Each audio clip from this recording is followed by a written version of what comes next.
download ဆွဲမရတဲ့ Telegram channel ကဗီဒီယိုတွေကို download ဆွဲနည်းလေးပြောပြပေးမယ်ကွန်ပျူတာနဲ့ Telegram သုံးလို့ရှိရင်တစ်ခါတလေတချို့ channel ကဗီဒီယိုတွေကို download ဆွဲလို့မရတဲ့ပြဿနာလေးတွေရှိတယ်အဲ့လိုဗီဒီယိုတွေကို download ဆွဲလို့ရအောင်ဘယ်လိုလုပ်ရလဲဆိုတာကိုပြောပြပေးမယ်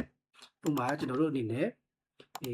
တချို့ channel ကဗီဒီယိုတွေเนาะဒီမှာဒီလို channel မျိုးကိုနှိပ်လိုက်ရင်ဒီမှာ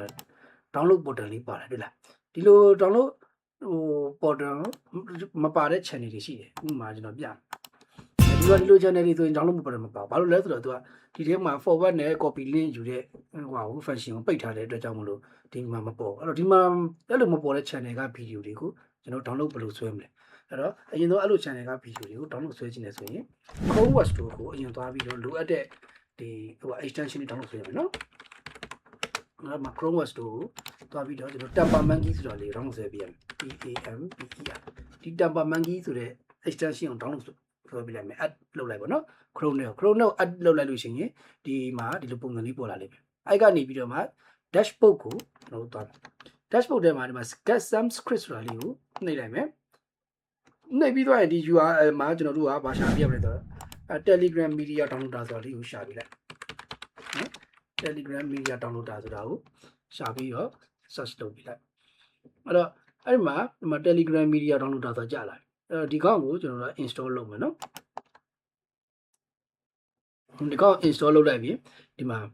ဝင်လာပြီဒီမှာဒီလိုမျိုးရောက်လာပြီဆိုရင်ဒီရဲက dashboard ထဲမှာတစ်ချက်ပြန်သွားကြည့်လိုက်မယ်ဒီမှာ script ဆိုပြီးတော့ဒီထဲမှာဝင်လာမှာဒီလိုမျိုးဝင်မလာဘူးဆိုလို့ရှိရင်ကျွန်တော်တို့ဒီမှာ reinstall ဆိုတာလေးတစ်ချက်ပြန်လုပ်ပေးလိုက်မယ်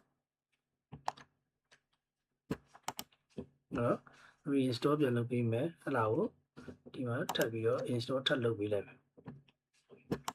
အဲ့ဆိုရင်ဒီမှာပေါ်လာပြီလားကြည့်မယ်အော်ဒီမှာပေါ်လာပြီနော်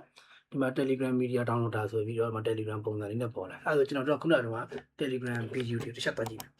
အဲ့ဒီ video ကိုတစ်ချက်တစ်နေပေါ်လိုက်ပေါ်သည်အဲ့ဒါ refresh တစ်ချက်လုပ်လိုက်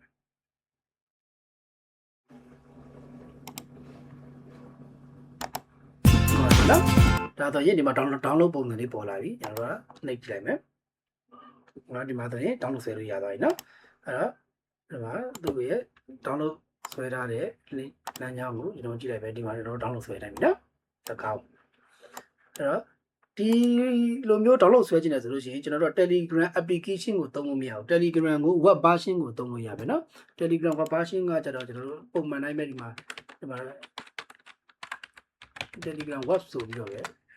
ရိုက်ရှာလိုက် Telegram web version မှာနော် web.telegram.com ဆိုပြီးတော့အဲ့ကနေပြီးဝင်သုံးမှရမှာကျွန်တော် Telegram application နဲ့သုံးရင်တော့ဒီ script ကအလုံးမလို့ဘူးနော်